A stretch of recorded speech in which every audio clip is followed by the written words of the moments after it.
Bonjour à tous. Dans le coup de main pour l'emploi, on continue à parler formation encore aujourd'hui avec un métier historique et un très très bel établissement qui travaille de façon donc effectivement, je dirais pratiquement ancestrale sur le métier de charcutier-traiteur.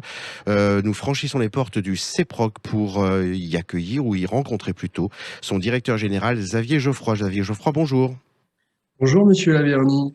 Alors est-ce que vous Je- pouvez Alors, ravi de vous accueillir dans le coup de main pour l'emploi. Parlons charcutier-traiteur, parce que je crois que c'est votre métier historique. Est-ce que vous pouvez nous décrire plus en détail les perspectives, la formation de ce métier qui, disons-le clairement, peut-être est un peu boudé d'un certain nombre de jeunes? Alors il a été boudé effectivement, mais il est en pleine renaissance. Tant mieux. Le CEPROC, c'est le Centre d'excellence des professions culinaires. Mhm. On enseigne et on forme à l'ensemble des métiers de bouche, mais on est effectivement l'école historique et nationale des charcutiers-traiteurs. Alors le métier de charcutier-traiteur, ce qu'il faut avoir à l'esprit, c'est que c'est un métier très divers. Oui. Vous allez avoir le charcutier artisanal en boutique de quartier que vous allez rencontrer un peu partout, dans les villes ou dans les villages.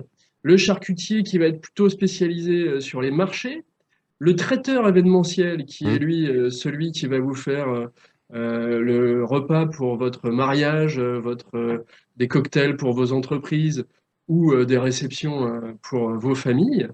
Et puis après, vous avez des charcutiers traiteurs qui sont beaucoup plus spécialisés sur tel ou tel type de produit, notamment ce qui va être salaison, ce qui va être andouillette, ce qui va être saucisse de Morteau ou autre. Alors, Voilà, en gros, le panel des et large. possibilités Ouais. sur ces métiers. Alors sur ce panel relativement large et au-delà de l'image, est-ce que vous pouvez nous confirmer qu'il y a dans le secteur, d'une manière générale, de forts besoins de recrutement qui correspondent sans doute à l'accueil des entreprises de vos futurs apprentis? En fait, c'est très simple. L'effet démographique, il est massif. Il y a 6 500 entreprises artisanales de charcuterie en France.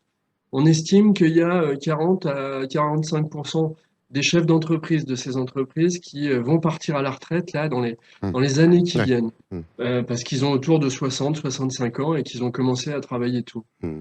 Donc, les possibilités de reprise ou de création d'entreprise, si on ne veut pas reprendre une entreprise déjà existante, sont très, très, très nombreuses et avec des perspectives de travail et d'évolution qui sont très intéressantes parce que c'est vraiment à la fois un beau métier, mais un métier aussi qui permet de se développer très rapidement. Partout en France en plus.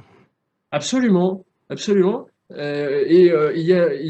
Dans toutes les régions françaises, il y a des spécialités de charcuterie, et y compris dans les Outre-mer, à La Réunion par exemple, on adore la charcuterie, tout ce qui va tourner autour des saucisses. C'est le cas de la Bretagne en passant par la Corse ou l'Alsace. On va avoir à chaque fois beaucoup de produits de charcuterie et beaucoup d'appétence pour ces produits. Jeunes Donc, auditeurs, oui? il faut attirer des jeunes Ouais, bah oui, et bien sûr. expliquer aux jeunes, les jeunes et moins jeunes, hein, parce qu'il y a Oui. aussi des gens en reconversion qui viennent Mmh. se former chez nous, que voilà, les opportunités, elles sont là. C'est même pas un métier en tension, c'est un métier en surtension. Alors, chers auditeurs, à bon entendeur, salut. Allez sur le site du CEPROC. On refera un focus sur le métier plus en particulier parce que c'est trop important et effectivement, les besoins de recrutement sont trop nombreux. Xavier Geoffroy, je vous remercie mille fois et je vous dis à très très vite. Il faut qu'on reparle de vos métiers et de votre très bel établissement, le CEPROC. Très bonne journée à vous. Merci beaucoup. Merci, au Bonne revoir. journée.